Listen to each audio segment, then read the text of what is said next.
This is classic. Well, actually, no, add another one. There's Barry Borman in there as well to give us 7 116.4s in his Ferrari this time. But, you know, so there's classic Ronhaar, 3/10 in front of everybody else on his first run. So Ronhaar up to the top.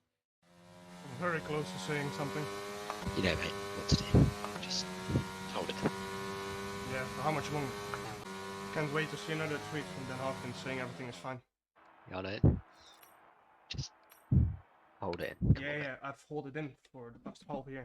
So is the rest of the grid. So is the rest of the grid. So is the rest of the grid. Yo, JD here.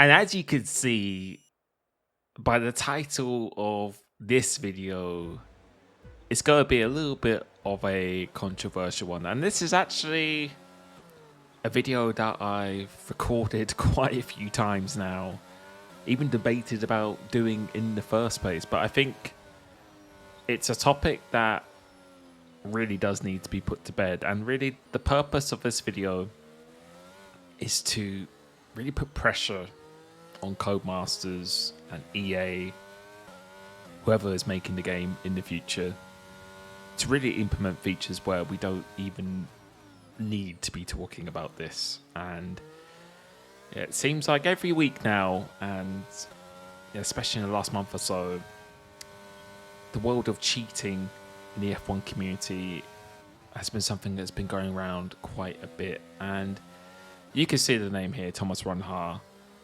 Firstly, I just want to say straight off the bat, and as a disclaimer, I'm not accusing Thomas Ronhaar of cheating.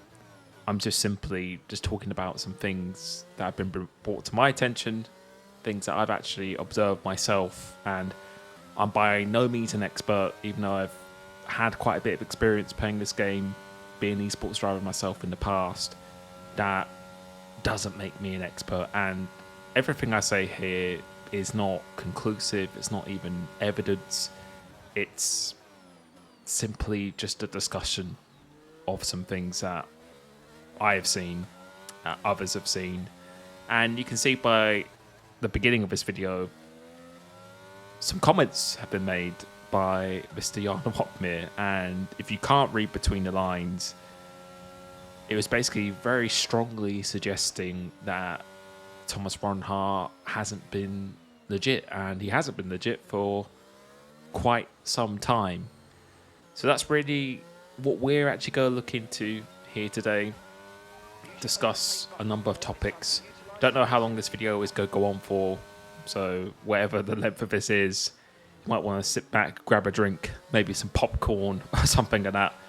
But again, this is by no means me accusing Thomas. I think everything that he's achieved in this game, especially recently, I don't think is outside the realms of possibility. Although it is incredibly impressive, I believe it can be possible. You know, sometimes there is that new level that can be achieved, and everything I'm going to put forward here, I think there's always a counter argument to explain that as well, but that's something we will get into. But the first thing that kind of started all this recently was actually the PSGL race at Spain. In particular, Thomas Ronhaar's Q1 lap, which was very, very impressive. I think his banker was almost 2 tenths faster than anyone else. And when it comes to Q1 performances and Thomas Ronhaar, this is something that has particularly wowed me over these last 6 months or so, especially when he's been doing F1 esports. His Q1 performances and just the bankers that he does is just absolutely exceptional. And I think you'll be seeing a lot of screenshots and videos on the screen here now. I think the only time he didn't set the fastest banker or was the fastest in Q1 in F1 esports was when he actually just invalidated his first lap. Other than that, he's actually almost been fastest in Q1, and obviously his Q3 performances have been pretty amazing as well. But I think the main thing is also just sometimes the gap he has had to the field, and no one's saying you can't do this, no one's saying you're not allowed to be the fastest all the time, and because there are people out there who do that. But sometimes, for me, it's actually just the gap he has to the field. And, you know, the competition over the years in F1 esports, like when I first went to Abu Dhabi to watch the first one in 2017 live, the competition and level has just exponentially got so much bigger since then. I think when Brendan Lee was super dominant, he was the only driver in the field who actually took this on full time. You know, he did the training, he did the mental preparation. You know, this was his job, and I think we saw the rewards of that. But again, this is just classic PSGL. Look at how close it is, all the way down to P16. Of course, there's only a couple of tenths, 4 tenths covering the field from first down to 16th, roughly speaking. And you can see all those cars in the middle on 22.8. You got 1, 2, 3, 4, 5 cars on a 22.8. And then you've also got 4 cars on a 22.7. Thomas Ronhaar, though, he finds a 22.4, because of course he does. Yeah, brilliant from Thomas Ronhaar. Again, ahead. It's been these two again, Jack.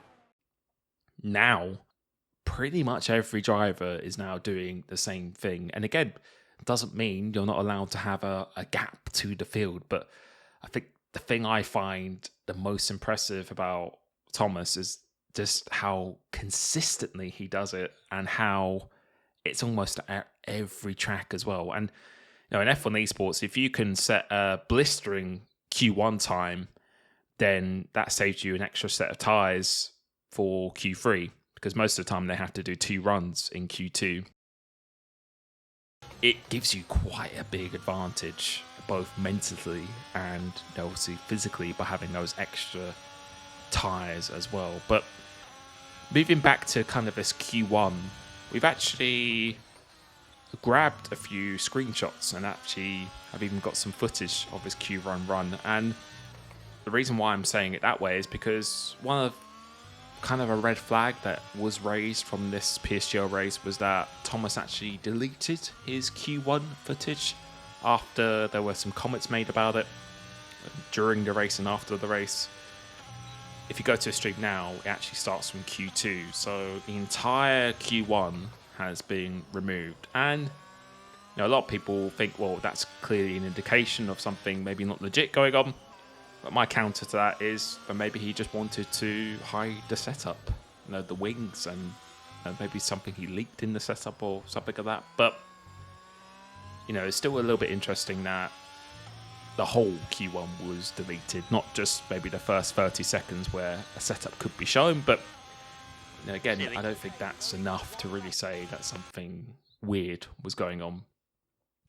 However, we have looked at some of the apex speeds and the straight line speeds, and I think one of the biggest things I've seen with Thomas Ronhaar, and why I think he really gains the most amount of time, is actually his ability to get on 100% power earlier than anyone else. Because you can see going into turn 1, Thomas Ronhaar is actually 2 to 3 kilometers an hour faster than Jan Watmir and most other drivers. So going into turn 1 during the race, also in the qualifying, he had the fastest car in the straight line, and typically that indicates that he is running a lower downforce setup. But as you can see, as we make some comparisons, Jarno is in fact faster, typically in the high to medium speed corners, which, no, again, is what you would expect. High downforce setup of Jarno up there, he is going to be gaining a little bit more time and having that little bit more minimum speed in those higher downforce required corners. But the thing is that Ronhaar actually gains most of his time during the last 2 corners. And you know, this year in Real F1, the Spanish Catalonia track has been changed.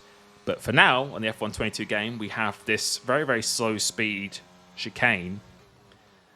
And this is where he gains actually most of the time. He normally gains 1.5 to 2 tenths going through here. And you can see in Q1, his minimum speed was actually faster than anyone else, what they were able to achieve when they did Q3. So what you're seeing on the screen here right now is Ronhaar's Q1 minimum speed compared to Jan Otmeer's Q3 minimum speed. And Ronhaar is actually still faster in Q1, where the track is actually meant to be a lot less optimized for grip, and track evolution is a fairly big thing on this game. But, you know, the difference is 2 to 3 kilometers an hour, which I still think is quite a significant difference. You would expect a lower downforce setup to be punished much, much more here. But I think that's not really the main thing. The main thing is how he gets on the power at a lower minimum speed. And the slower you're going, the much harder it is to get on the 100% power. Because if you go flat out at the start of the race in first gear, you're just going to wheel spin for days, and it's not going to be a good exit. The faster you're going, the much easier it is to achieve the 100% power. And if we look through the exit of this final chicane, Thomas Ronhaar actually achieved 100% throttle whilst carrying more than speed through the corner. But then on the exit, I think it was 135 kilometers an hour in Q1. He achieved 100% power. The next closest driver throughout the entire qualifying session was Nicolas Longuet, and that was at 139 kilometers per hour. Actually, I think it's 134 for Ronhaar, so that's a 5 kilometer per hour difference. And if you compare Jarno Opmeer in the final chicane in Q3, he was actually 9 kilometers an hour later on 100% power, when I think we can quite clearly establish that he is running a high downforce setup through the straight line speed into turn 1, also into the high and medium speed corners. Jan Otmeer was faster, but Ronhaar gains the time through the minimum speed through the slowest corners on the track, and also being able to get on the power quite significantly earlier. And you know, some people say, well, maybe he's just this good at going on the power, but the thing is, I say, is that people don't really realize how high the level is of F1 eSport drivers right now. It's not to say it's not possible, because you know you can always perfect your lap more and more, but to do it this consistently with supposedly a lower downforce setup as well, and no one being within 5 kilometers per hour when they're running high downforce setups, which most of the time makes it easier to go on the power, is certainly impressive, to say the least. But another thing many people have raised is this has been happening on other tracks like Abu Dhabi, PSGL as well.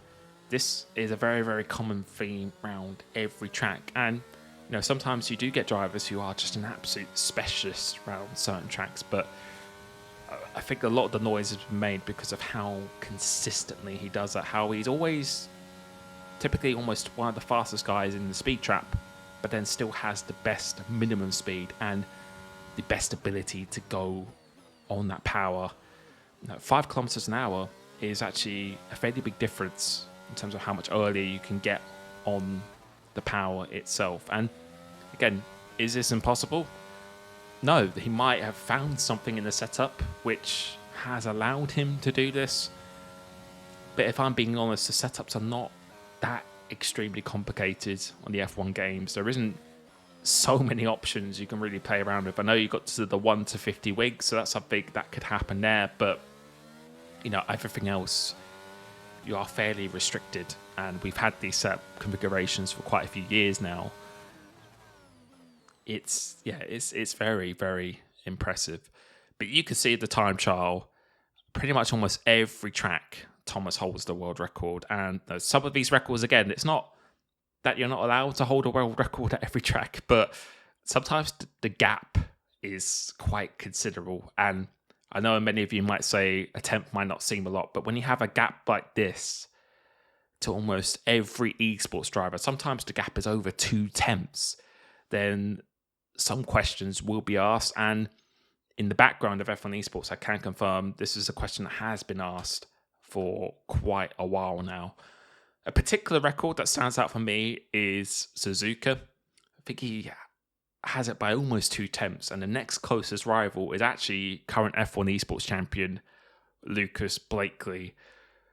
I went on and actually checked this, and you're going to be seeing some things on the screen here now from RaceNet.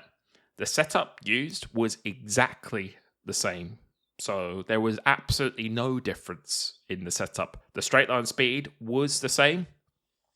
However, there were certain corners, there was actually quite a notable difference. And no, RaceNet isn't the most accurate tool in the world. I did put it to the exact same frame of where they were on track, and in the hairpin and particularly the final chicane. So again, the very, very slow speed corners where you're going typically under 100 kilometers per hour.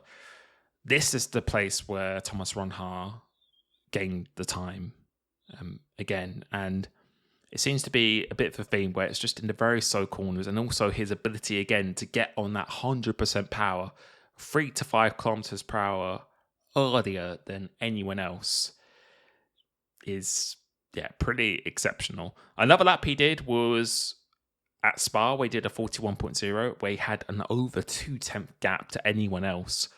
But again, he actually just deleted this from the leaderboards recently, so I'm not sure why. But yeah, that was another lap that was particularly impressive. So again, it's not about him not being allowed to be this fast, and I think there could be people who can, but sometimes it's just the gap and how he can do it around every chapter. Just to have this much of a buffer against a competition like this, I don't think people realise how insane that actually is. But sadly, cheats have been around on the F1 games for over a decade. It isn't anything new. One thing that's really interesting to me, and again, everything you see here, I don't even know if you could confirm it's 100% truthful or legit or anything at all, but from quite a credible source, who I won't be able to name, trust me bro, but the main source of these cheats, or the main outfit of these cheats, was actually called F1 Cheats. This, as far as I know, was actually closed down, and now it's under a new name called F1 Sensor. So if you're on the PC leaderboards, you might have seen this name floating around at the top of leaderboards. What you see here on the screen is actually an alleged conversation between the creators of this cheating platform. And if you take a look, although it doesn't name the driver, it suggests a driver and within the last 12 months who's moved from Xbox to PC and now competes in F1 esports. Yeah, the only driver who has done that has been Thomas Ronhaar, and we can't take the screenshot at his word. We don't know, but it's very, very suspicious indeed. So think of that of what you will. But if you look, here's another screenshot from the actual platform, and it shows a grip pack from F1 Sensor of an extra 0.15% grip under eSport grips, and the creation date was actually the 17th of February, so this was before the PSGL race at Spain, and apparently there's been many versions of this previously as well, for the purposes of the 1.18 patch not being able to detect it. So, if you gave 0.1% to pretty much any F1 esports driver, that is going to push them quite a bit up in where they're going to be on the grid, because sometimes the difference is only a tenth or 2 tenths from the slowest to the fastest driver. And if you gave that much more grip to someone of that ability, then that's going to exponentially improve their performances. And if you already are one of the top drivers, could put some distance between you and the rest of the pack. The more I thought about this, the more it kind of brings me back to the Mexico esports race where Freddie Rasmussen, usually known as the Iceman for his calm demeanor, made, I remember at the time, it was just an absolutely outrageous move, or I think you could call takeout, on Thomas Ronhaar. I and everyone else was completely just taken back at the time, and I thought this might be because of maybe previous instance where Thomas Ronhaar, I think, beat Freddie Rasmussen on the last lap at Austria, leaving him out to dry on the edge of the track, which I think was kind of fair game. Maybe I just thought there was just some instance, I think also at Bahrain, earlier in the season. Maybe some frustrations of that kind of boiled over. But apparently from behind the scenes, this was actually purely because that the drivers and Fred Rasmussen himself didn't want Thomas Ronhaar to win the championship because they think he hasn't been doing it legitimately.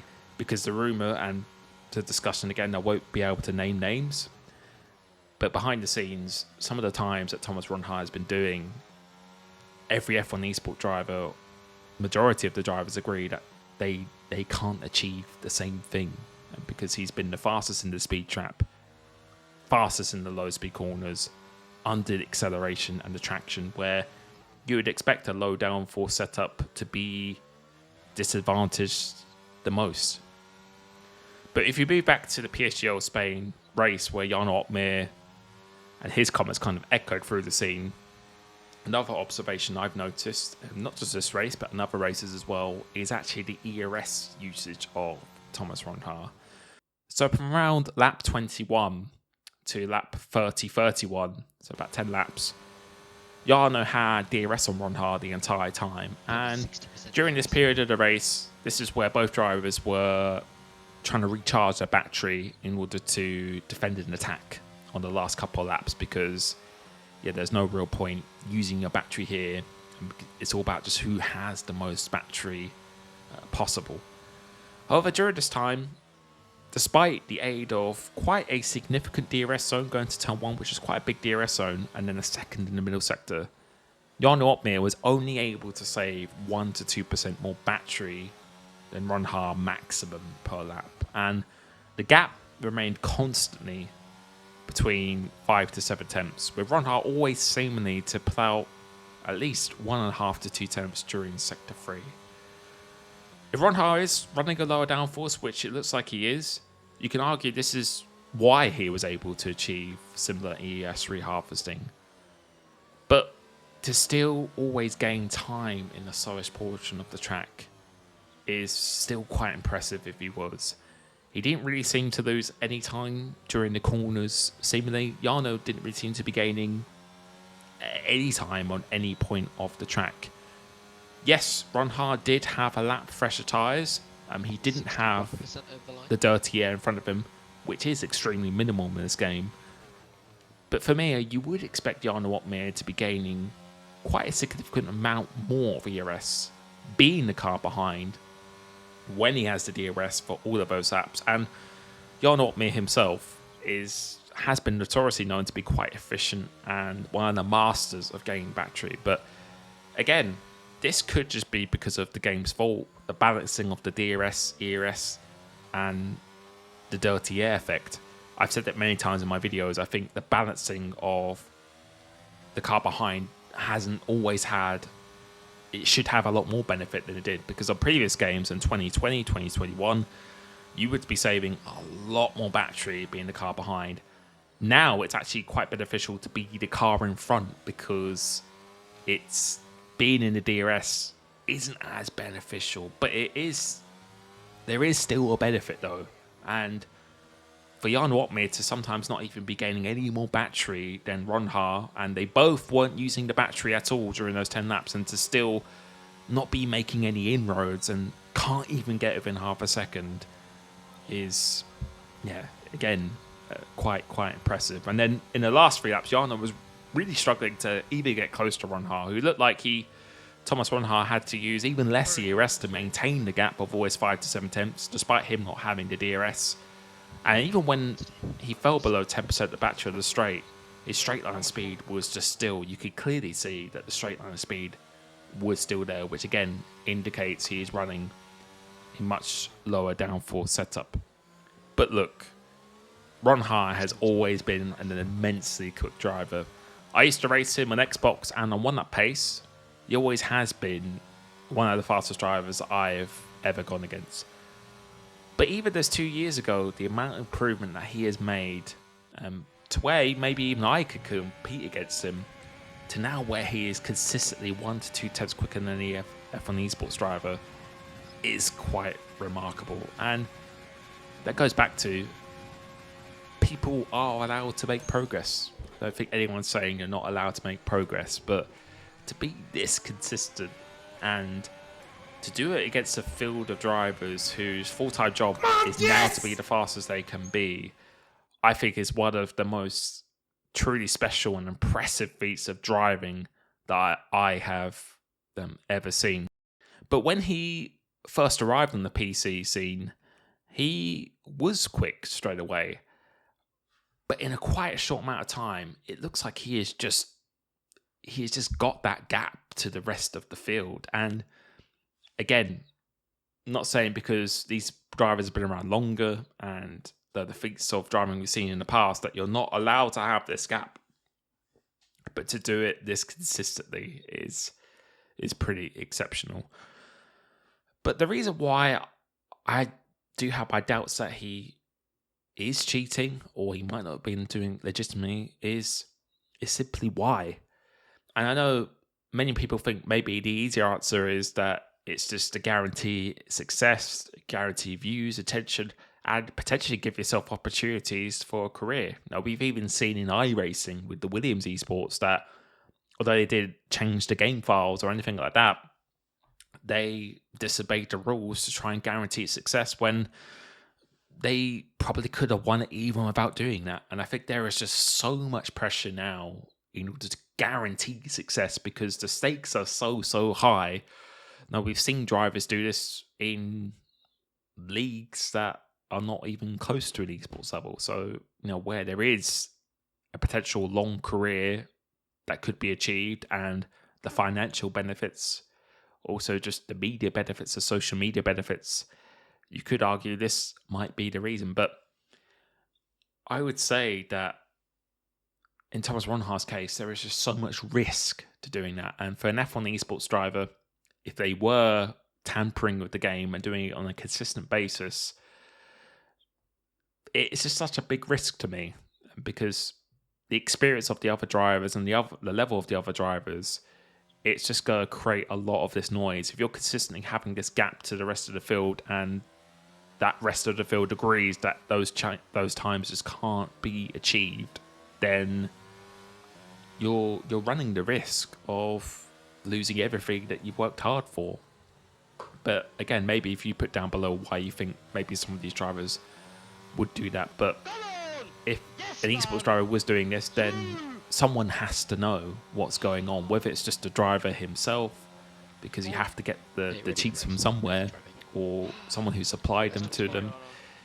Someone has to know, and in the back of your mind, you must feel there's always that risk of being exposed or someone leaking what you've actually been doing. So for me, although the rewards might be tempting, the risk is just far too high. But again, this for me is not accusing Thomas Ronhaar. I'm not looking to defame or encourage any hateful or comments of abuse. So please do not do that. If you want to make any comment regarding your opinion, then I really encourage you to do it in a very respectful way, in an open-minded way, because this is something that just needs to be discussed. And I really hope we don't have to discuss this in the future, because the game and the future of F1 esports, they should have features that prevent this from even happening.